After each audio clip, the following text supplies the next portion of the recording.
Well, hello, and thanks for joining us for another Brass Reflections. As always, you're most welcome. In this episode, we consider the music of New Zealander Dr Thomas Rive as we delve into his beautifully crafted composition, A Pilgrim Song. Using an old English folk tune as the central theme, the composer blends four contrasting, cleverly written variations in this festival series gem. Bringing his thoughts around the music in this edition is a man who's always got something worthwhile to say, Band Sergeant Mel Gulston. Here he is just now to introduce Tom Rive's delightful masterpiece, Variations on a Pilgrim Song.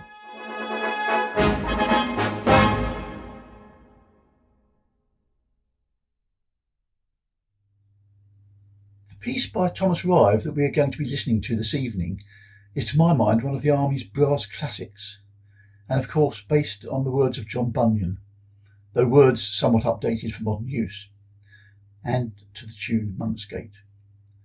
The tune is an ancient English folk song collected by Ralph Vaughan Williams and given the name of the Sussex village where he first heard it. He transcribed it into the familiar hymn tune to which we sing John Bunyan's words. The composer, Thomas Rive, was born into a Salvationist family in New Zealand, South Island in 1920. Very early on, he showed distinct musical ability. At 16 years of age, he was the bandmaster of Waimate, and after moving to Wellington in the late 1930s, he became Bandmaster Dean Goffin's deputy at Wellington South for a period, before moving to Auckland to study at Auckland University. He completed the Bachelor of Music degree in 1943 and was appointed to the lecturing staff in 1945. In 1949, he was awarded a New Zealand government bursary, which enabled him to undertake postgraduate study in composition at the University of Oxford. He was the first graduate to be awarded a PhD in music by Auckland University, and in 1974 was awarded the rare distinction of a personal chair. He then became the head of the music department. His special interest in Roman Catholic liturgical music of the Counter-Reformation led to his recognition as a leading world authority on the 16th century Spanish composer Thomas Luis de Victoria. For 18 years, Tom trained and conducted the University Madrigal Choir and served a term as president of the Guild of New Zealand Composers. One of his colleagues wrote of him, "Only a person of rare courage and conviction would attest his beliefs before cynical and at times hostile unbelievers." Tom had this courage as a born-again Christian. His achievements within the Army were as distinguished as his outstanding academic career. His contributions to Auckland Congress Hall as bandmaster, songster leader and corps sergeant major were in the finest traditions of local officer leadership, and in the final phase of his life he was a greatly loved bandmaster at the Newton Corps. Tonight we're going to be listening to one of his two festival series selections, Variations on a Pilgrim Song. His other selection is that little gem, I Know a Fount. Both pieces, incidentally, were once described by a very well-known Army conductor as the Army's most profound published music thus far. His promotion to glory at the comparatively early age of 57 in 1978 was a significant loss to both the Army and academia. So now enjoy a real blessing as you listen to this remarkable piece, first published in 1968.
It was only when I was researching for this Brass Reflections that I realised that the last time I heard this played live, so to speak, was something close to 50 years ago. But what a lovely piece. We ought to hear it more often. Full of such rich orchestral texture and trademark contrapuntal writing, a reflection of his background in the polyphony of his musical specialism. I leave you with the words of John Bunyan in the last verse of his song. Since, Lord, thou dost defend us with thy spirit, we know we at the end shall life inherit. Then fancies flee away, I'll fear not what men say, I'll labour night and day to be a pilgrim. If you enjoyed listening to Thomas Rive's music again, or for the first time, can I make a suggestion? You could gain much blessing by listening to these little gems, Cold and I Know a Fount. They're both easy to find on YouTube. Tom Rive, during his life, was obviously on a pilgrimage. May God bless you all in your pilgrimage through life.